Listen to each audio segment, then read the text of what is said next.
welcome to this week's edition of Retire Well, the show that's dedicated to helping you retire well in all aspects of your life. I'm your host, Kristen Oakley, and joining me in the studio, we have Kevin Bucher. He is the co-founder and a financial advisor at Citizen Advisory Group. Kevin, it's another great week to be back in the studio with you. How are you? I am doing well, and we get a fun topic today. Yes. Social Security. Which is one of the most important and yet neglected aspects of financial planning. So it's very important that we have this conversation. Yeah, I kind of put it up there with one of the more common areas that we find are neglected, where there's just not a whole lot of thought or energy put into when and how you should take your Social Security benefits. And I think it's really because there's a lack of knowledge about how much can go into this. There are so many mathematical calculations and so many personal factors that then can outweigh that math to help you determine when the optimal time is for you to start drawing Social Security. A lot of folks just aren't aware. Yeah, and as an industry, I feel like a lot of advisors don't get into the Social Security planning game where they're not really giving good advice to their clients as to when and how they should take their Social Security. And that's not the only area that I feel like is neglected, right? I think there's really three major areas of the financial planning process that, as an industry, our clients look to us to provide expertise and guidance in. And as a whole, I don't think the industry's done a very good job of that. So three. So we've got Social Security, and what would be those other two? Yeah, so Social Security is obviously one, and the differences between when and how you take your benefits could be as much as $100,000 or even $200,000 for some couples. So Social Security is a big one. Health insurance planning, so whether that's for folks that are pre-Medicare or already on Medicare, being in the right insurance plan is critical for you as you go through life. And then the third one is taxes. I think too often we feel like there's not much we can do about taxes. The rules are what the rules are, and we just have to play by those rules. But the reality is a proactive tax strategy, working with an advisor that's doing tax planning for you, which tax planning is different than tax return preparation. It is very different. Two very different things. But someone that's doing proactive tax planning can save thousands or tens of thousands of dollars in unnecessary taxes over the course of your retirement as well. Right, so much to get into. I think we could do an entire show, and I think we will in the future, on just the tax planning aspect. But bringing it back to Social Security, today's subject, let's start with the basics. So much goes into this. Talk a little bit about what folks need to understand from the get-go in terms of how this fits into their retirement plan.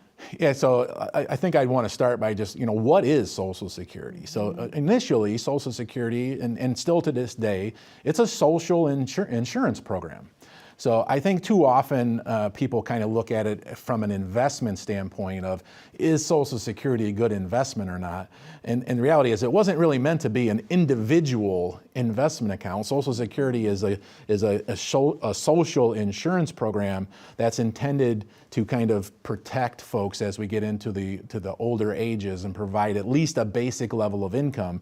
And it's not necessarily equal and fair for everyone. That's where the social insurance program comes in. It's not an individual investment. Yeah.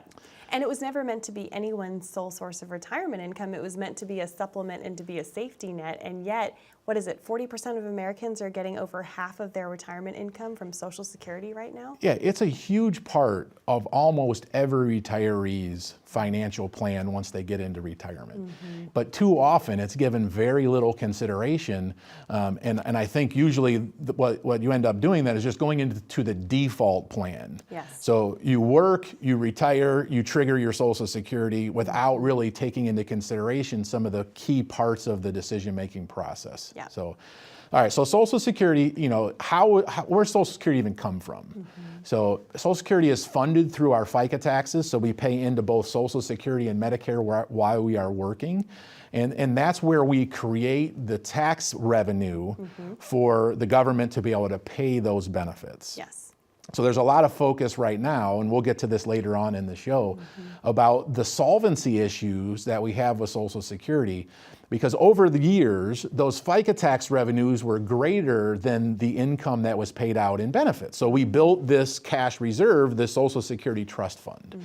And we are now to the point where we are paying out more in benefits than the tax revenues that's coming in. So we're taking money out of that cash reserve. Well, there's less workers now paying into that system. Yeah, people are living longer, so there's more people drawing on Social Security than before, and there's less workers per retiree. So that big baby boomer generation that's moving into retirement now, there's not enough workers generating those FICA taxes to keep up with those benefits. Yeah. So the benefit is funded through the tax revenue. So I think it's a big surprise for a lot of people that you pay taxes to build your Social Security benefit, and then when you start drawing your benefit, that some people do have to pay taxes on those benefits. Yes, because Social Security, when it was first created, was never meant to be taxed. And that's, to your point, a lot of people don't realize that depending on your situation, up to 85% rather of your Social Security benefit could be taxed. Yeah, and the crazy thing about that is, so really they look at what is your overall income sources. So you have your Social Security benefit, but then they're going to add into that, what are you drawing out of a pension? What are your IRA distributions? And they look at your whole income to determine if you are going to pay tax on your Social Security at all. And then if you are, what percentage of it will be taxable up to that maximum that you gave of 85%. Yeah. And when they first introduced that, it was actually a really low percentage of the population that had income high enough that they had to pay tax on their Social Security. Right. So that was first introduced in the 80s. There was a slight revision to that in the 90s, but it hasn't been, there's been no revisions to it since the 90s. And I think it's interesting that even though inflation has gone up, those income amounts have not been adjusted for inflation. So that's the other double whammy. Those there. thresholds they set to determine if you pay tax on your Social Security haven't been adjusted for 30 plus years at this point. Wild, yeah. So where initially there was a low percentage of the population paying tax, it's now more than 60% are paying tax on their Social Security benefits.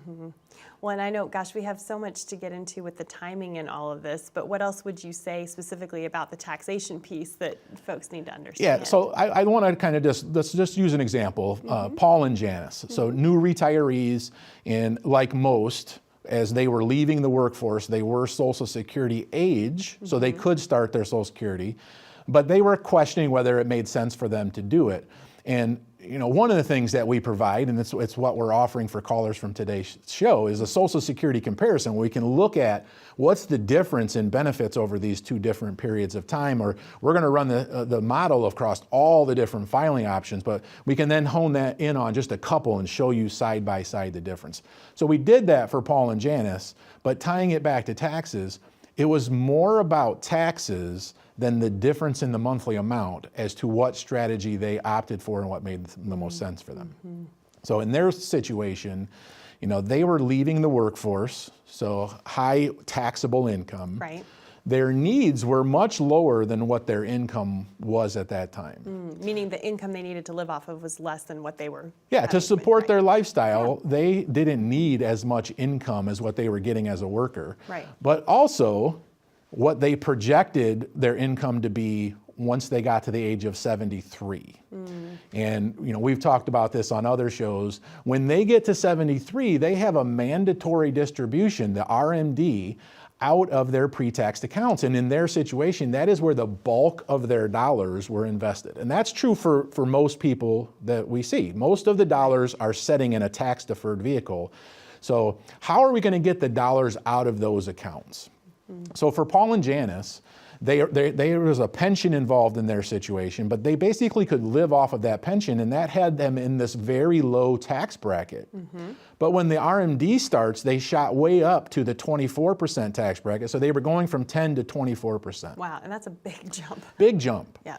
So a couple of things from a planning standpoint that we did with them was, number one, we implemented a Roth conversion strategy.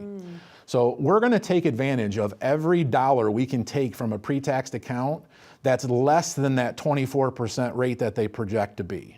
Because anything less than 24% for them was on sale. Right. And I don't know if you're a shopper, Kristen. I would guess that you're a shopper. If you ask my husband, he would say, I always say, well, compared to some people, I'm not, but I like a good sale. I'm not But the gonna lie. best time to shop is when things are on sale. Exactly and that is also the best time to pay taxes. Yes. So to wrap this up about Paul and Janice, it was more about taxes, their strategy, than anything else, because we decided not to take their Social Security. which allowed them to convert as much of their pre-tax dollars as they could at the 10 and 12% tax rates. And then later, they'll have less of a mandatory distribution from those accounts and more Social Security, and it's way more tax efficient. It'll save them many, many, many thousands of dollars in taxes. So important to know, but without running that comparison report, how would one know that that's even a possibility? Yeah, there's a certain level of expertise that you have to have in dealing with Social Security because there's a lot of rules. Yes. So you have to understand those rules. You also have to have some software to be able to run these different scenarios as far as when you can take your benefit. But then you also have to have that expertise of laying into that your withdrawal strategy from your investments and the taxes. We would love to help you through that process, so we're offering the same Social Security comparison report that we provided for Paul and Janice to you. Wonderful, Kevin. Thank you so much. To our viewers at home, we encourage you, if you would like to receive your very own Social Security comparison report, all you need to do is call this number on the bottom of your screen, 866-630-1675. You're also welcome to take out your smartphone, and if you open up that camera app, you can point, click, and scan that QR code down in the bottom right-hand corner of your screen. That will take you over to a landing page, ask you a few short, simple questions, and that way you'll be able to connect and set up your time to come in and receive your complimentary Social Security comparison report that way as well. We have a lot more to cover today regarding Social Security. Stay with us. We'll be back with Retire Well right after this.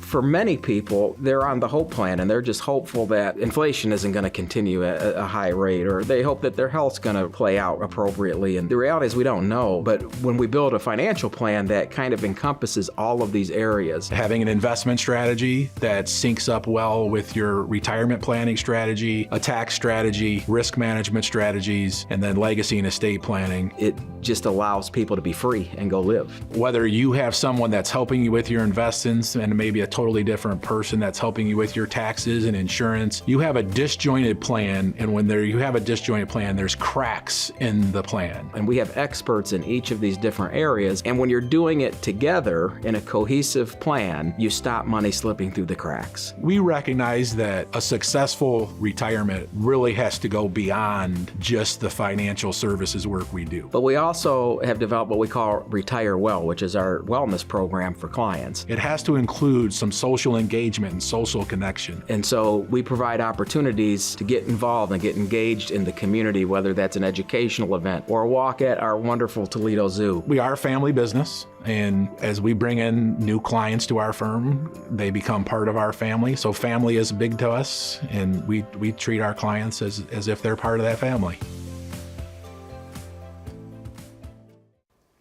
Welcome back to Retire Well. I'm your host, Kristen Oakley, here with Kevin Bucher from Citizen Advisory Group. We are digging deep today all into Social Security. It is such an important piece of your overall retirement plan, and yet one of the most neglected areas of retirement planning. But in order to retire well, Kevin, people need to understand Social Security 101. So let's bring it back to the basics in this segment. All right, so in a very limited time, we're going to cover a couple hundred pages of rules and regulations, right?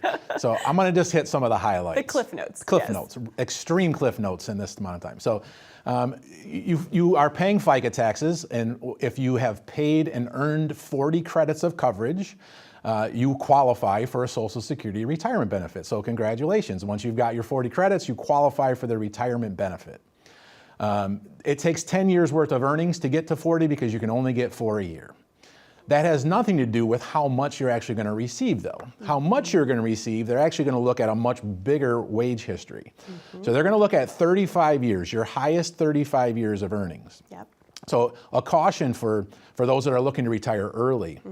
Social Security puts out those Social Security statements that gives you estimates on how much you're going to get. Right. So that's assuming that you're going to continue to work at your current rate until you get to those ages. So if you decide to retire early, you could be cutting off several years worth of your earnings, and what you were counting on getting from Social Security might not be what you thought it was, because you might not have the same 35 years Right. that they were using for those estimates. That's an important thing to point out. Yep. It takes 10 years to qualify. 35 years are then used to determine your amount. Yes. So they take your highest 35 years, they break that down into your average month, and then they take that average monthly earnings and run it through a formula. And the reality is the higher your income, the worse the deal gets. Explain that, because It that's sounds fair. counterintuitive. Yes.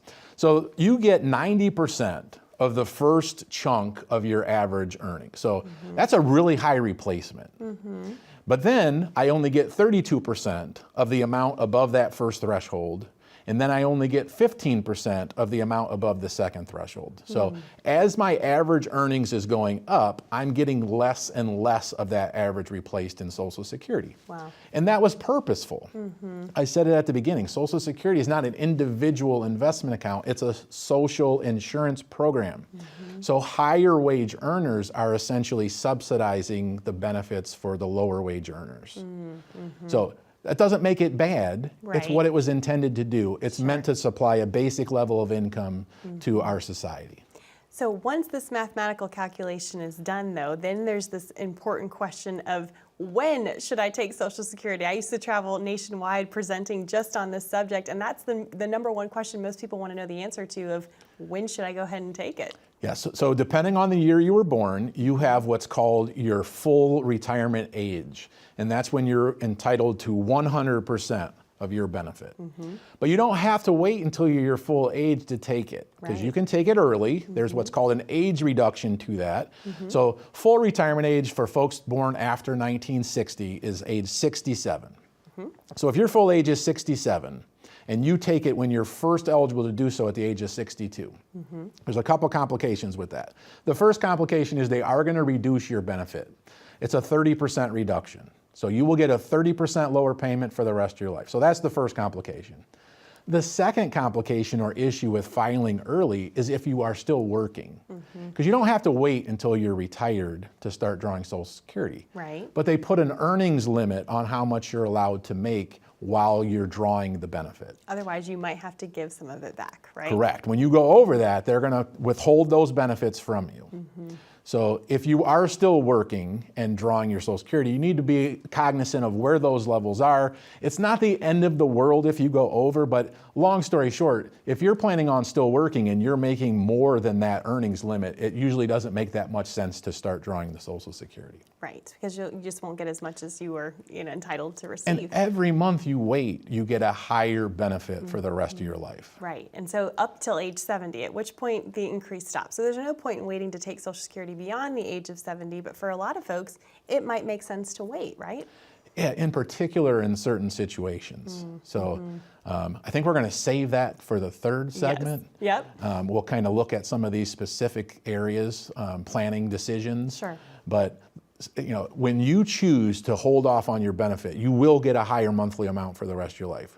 But you also are going to miss receiving some benefits. Right. So there is a cost to it. When you're just looking at the math and science of it, you can look at what's called the break-even analysis of, okay, if I choose to wait to get the higher monthly amount, how long does it take to make up those missed payments that I would have received for filing? And that break-even, actuarially, it's kind of built that Social Security doesn't care when you take it. They are building it based on the averages. Yes. And the break-even is going to be somewhere between 80 and 81 years old. And the problem with working with averages is I have never really met anyone that said, I am the average. We're all unique, Yes. special creatures, so we need to build and plan for that unique individual. Absolutely. The right thing for you to do may be to take it early, Right. but it also might be the right thing for you to wait. Depends on you, your unique situation, and what makes the most sense with your financial plan. And I think it's important to point out that if you call the Social Security Administration, they can give you information, but they are not allowed to give you advice based on your personal individual situation. The only way you can get that kind of advice is by working with a team such as Citizen Advisory Group who can give you that independent advice that is in fact in your best interest about when you should start taking your Social Security. So again, if you would like to receive your complimentary Social Security comparison report, just call this number 866-630-1675, or you're welcome to scan that QR code down in the bottom right-hand corner and that will get you connected as well.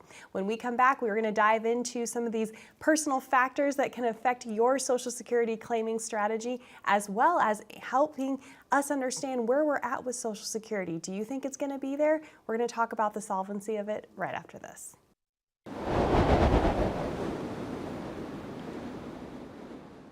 I think we recognize as a firm that that thought of meeting with a financial advisor and discussing your personal finances causes some anxiety. It can be kind of overwhelming or intimidating for some. It's similar to the emotions I have about the dentist. I recognize that going to the dentist is really important. I want better dental health. I don't look forward to going to the dentist. But what I have found is it ends up not being as bad as what I thought. I think that relates really well to those emotions that people have about meeting with a financial advisor, that it might cause some anxiety, but it wasn't nearly as bad as you thought. And when it's all said and done, you feel so much more comfortable about the steps you took and the financial security that you're building for yourself. We have a beautiful home office in Perrysburg that we built with intentionality. We want to try to take down those walls to make it home. When you come into our living room, the fireplace and couches, and when people come in, we want to have that comfort level of family and trust and open communication, just all the things that are important to be successful. Welcome back to Retire Well. We are discussing Social Security today, and in this segment, we're going to dive into the two most common and important questions folks are asking. One, when is the optimal time for me to start taking my Social Security? And two, will Social Security be there for me? Kevin, so much to get into in the final few minutes of today's show. Yes, you've set me up well. Really, those two things are somewhat connected, and why I like to address the Social Security time bomb that as far as the solvency issue. Because what I don't like to see happen is people make the decision about starting their Social Security benefits early or as soon as they possibly can, because there's some fear that Social Security is not going to be there for them down the road, so they want to take it while they can get it. So let's talk a little bit about Social Security. We've already touched on the beginning. Social Security, your benefits are funded through FICA taxes that are being collected. So even if that Social Security trust fund is completely depleted, they're still bringing in the FICA tax revenue that they're going to be able to continue to make benefit payments. But without that trust fund to make up the shortfall, because we're working with a shortfall, there's more benefits than there's revenue. Yep. So with that trust fund being completely depleted, they would only be able to pay out the tax revenue that they're collecting. So that's why on the statements, it's pretty clear. It says right around the year 2033, 2034, because the trust fund is scheduled to be depleted at that point, they'll only be able to pay out about 75% of the scheduled benefit. So if they don't do anything, we are looking at a potential drop in benefits. Sure, yeah. But the reality is there's going to be some things that they have to do. So they'll either increase revenues by adjusting the FICA tax rules. Right. There's a couple things they could do there. They could change the wage cap. So you only pay Social Security tax up to a wage cap. So high income earners only pay up to a certain point, and then they no longer pay that portion of the FICA tax. Right. So they could increase that cap, or they could get rid of the cap altogether. So there's things they could do. They could change the FICA tax rates. Right, or they could raise the full retirement age, right? We saw that Yes. happen in other countries. Yeah, so they can increase revenues or they can decrease benefits. Right. So raising full retirement age would be a way to decrease benefits. It's a sneaky way to do it because they're not saying we're decreasing benefits, but that's essentially what that does. Right. So, but when you look at those combination of things, what I caution folks to think about is most of the proposed changes to how they'll fix the Social Security issues really don't have that big of an impact on today's generation of retirees who are drawing those benefits. Right. For example, if they raise the FICA tax rates and I'm already retired drawing my benefits, that has no impact Right. on me because I don't pay FICA You're tax not paying anymore. it anymore, right? And most of the solutions that are being tossed out there really don't have that much of an impact on those that are near or already drawing their benefit. Now, we've left ourselves almost no time to talk know. about what's probably the most important thing. When should you take your Social Security? So I'm going to skip over all of my notes and go right to the client example. Let's do it. So this one is specific for couples. Usually in a household, it's common that you don't have the exact same Social Security benefits. Yes. The only way you would have the exact same Social Security benefits is if you had the exact same work history as far from an earning standpoint. So in Bob and Carol, some new clients of ours, in their situation, Bob was the primary worker, so he has a higher Social Security benefit than his spouse, Carol. That's part one. Part two, Bob is also about 8 or 9 years older than Carol. So if Bob was only looking at Social Security from the lens of how much will he get over his lifetime, well, the break-even's right around 80 to 81. Do you think you'll live longer than 80 to 81? If you do, you should wait to take it. If you don't, you should take it early. But there's so much more to the decision. Oh, yes. And especially for couples. So because Carol is 8 to 9 years younger, and because her benefit is lower than Bob's, should Bob pass away prior to Carol, Carol actually takes over Bob's benefit. Right, because if you're a married couple, once one spouse passes away, you lose one of the Social Security checks, but you get to keep the higher of the two. So in their specific situation, for Bob waiting, yes, on just looking at his life expectancy or lifetime, the break even was 80 to 81. But you have to look at how old is Carol when Bob is 80 to 81? She's only 72. Right. So the odds are pretty strong based on her family history, her current health, that she lives way beyond the age of 72. So way beyond that break even point. And when you kind of forecast out their different filing strategies, it made much more sense for Bob, even though he was retiring, to not draw his Social Security, continue to delay until he's 70 to get that highest monthly amount possible, because it really sets up Carol to have a much higher survivor benefit for herself. There was also some tax advantages to that. Again, all of these things need to tie together, and there's so much that goes into it, but we cannot help you until you reach out and call us to schedule your complimentary consultation. We can walk you through the process of investment strategies, retirement income strategies, tax strategies, Social Security planning, health insurance planning, all of these things. But we need you to reach out, schedule your complimentary consultation to do that. Absolutely. I know this is something that you love doing for folks because there's so much that goes into it. Yeah, it's like this great big puzzle that's maybe unnecessarily complex. So there's certain level of expertise, there's certain level of software that has to be brought in. I like to look at it as there's a certain level of science, that's the numbers of it, and then there's a certain level of art. That's the lifestyle. How do we fit your lifestyle into the numbers and meld those two to get you the best possible outcome? To help everyone retire well. That's what it's all about, right? You got it. Well, Kevin, thank you so much. And to our viewers, we appreciate you watching. Again, if you would like to receive your complimentary Social Security comparison report, simply call 866-630-1675. Thank you for joining us. Be safe, be happy, be blessed. We look forward to being back with you next week.